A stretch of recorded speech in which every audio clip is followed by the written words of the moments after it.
What's going on there, YouTube? And welcome back to another comic book video. This is the channel where we sit down and cover different comic book stories from different comic book companies.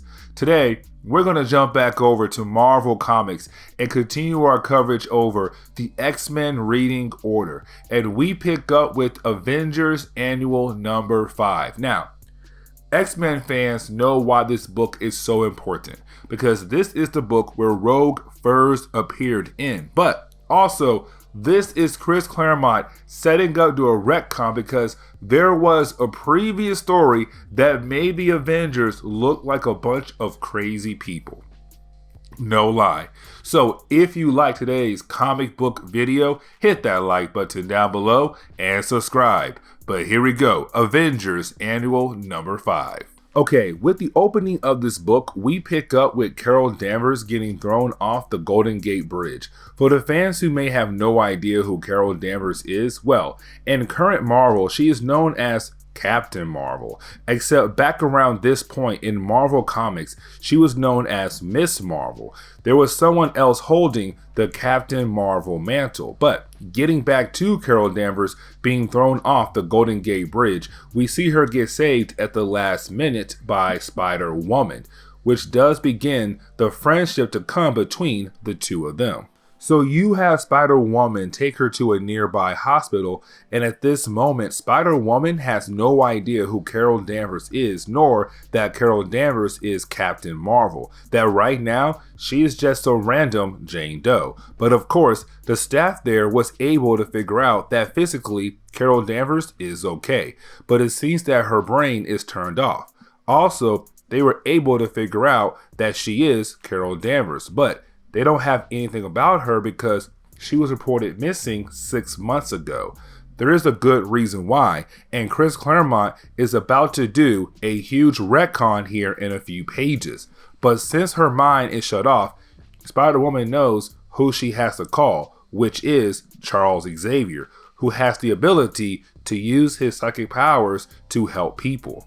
Now, at this point of the story, he does show off the X-Men, but Chris Claremont's goal is to not go too deep into that team because this is an Avengers book, but using the X-Men and their villains to give the Avengers some content. So really, this section is more of Charles Xavier getting the call from Spider-Woman about Carol Danvers being in the hospital, and he goes to the hospital. Except when he is gone, he basically tells us that Carol Danvers' mind is a blank slate, but there is hope that he can begin the process to put her mind back together.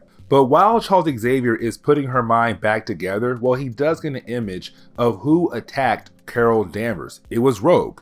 Now, a lot of folks forget that Rogue was originally a X-Men villain, and this is her first time appearing in Marvel Comics, which the story does switch over to her beating up Captain America. Now remember, Rogue has the power to steal other people's powers, which we can already tell that she has absorbed Carol Danvers' powers. Now usually when she absorbs other people's powers, it is usually temporarily.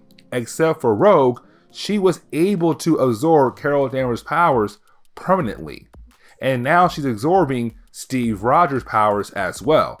He is by himself because the rest of the Avengers are having some kind of meeting. They have no idea that he is getting his butt kicked by Rogue.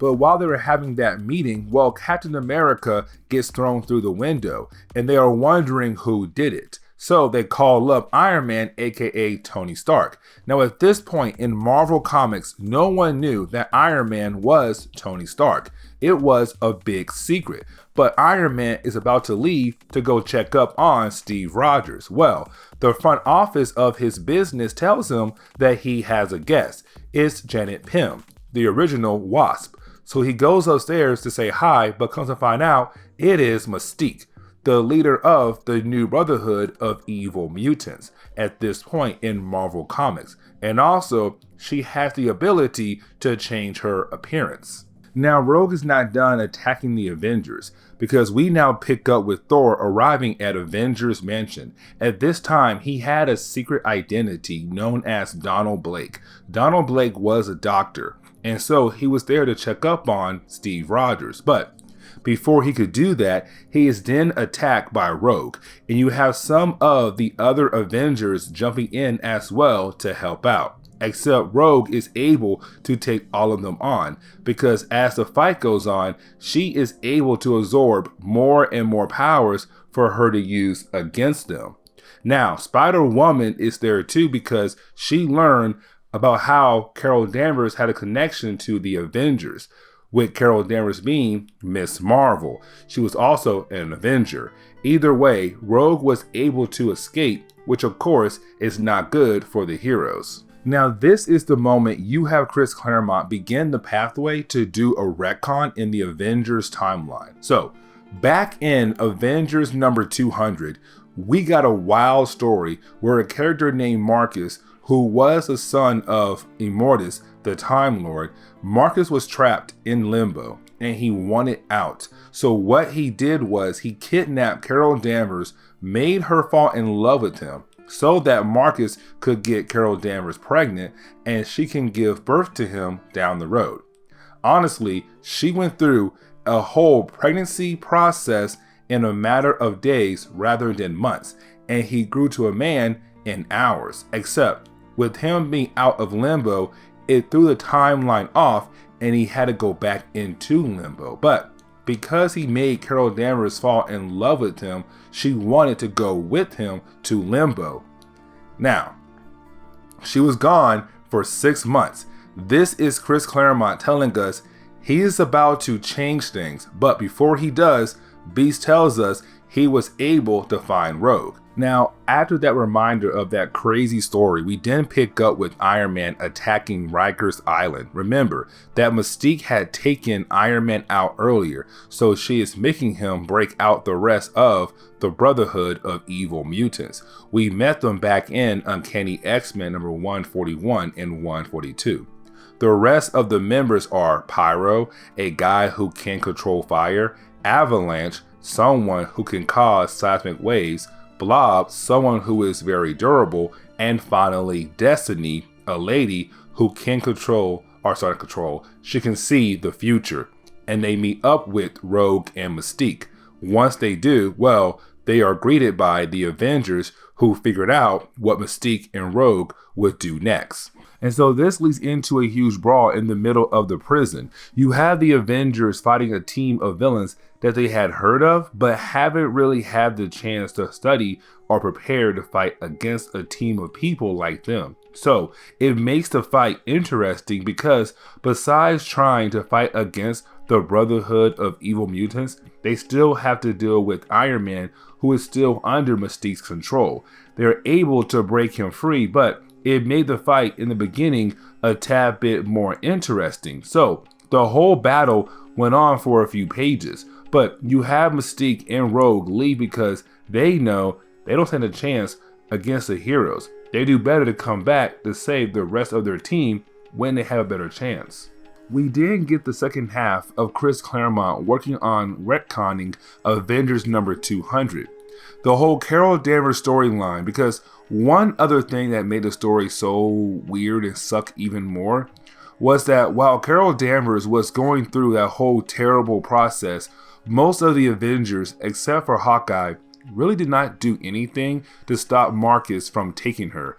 But while going through that strange pregnancy, the Avengers were kind of cheering her on. Like, hey, she's having a baby. No one found it weird that she was having a baby without actually going through the actual needs to get pregnant. So when the Avengers go to the X Mansion to see Carol Danvers, because Charles Xavier is helping her get her mind straight since Rogue had messed it up, they want to know why Carol Danvers did not come by the Avengers Mansion when Carol Danvers came back from limbo with Marcus. She tells the Avengers that she was so mad at them for not stopping her from leaving with Marcus, since Marcus used a machine to make Carol Danvers fall in love with him. She wasn't herself, and the Avengers did not stop her or realize how wrong her pregnancy was. that she did not want to see them. She hated them. But at this point, that is when she makes the Avengers and the writers of that book realize how wrong that book was. The book ends with that note right there. We get Rogue and also a big retcon to a previous crazy story. But this is where we're going to end today's comic book video. So please hit that like button down below and subscribe to more comic book videos down the road. Now, if you have any suggestions on books I should read, well, please let me know in the comments below, because you never know, your suggestion could be a future video down the road. But I do hope you enjoyed today's video.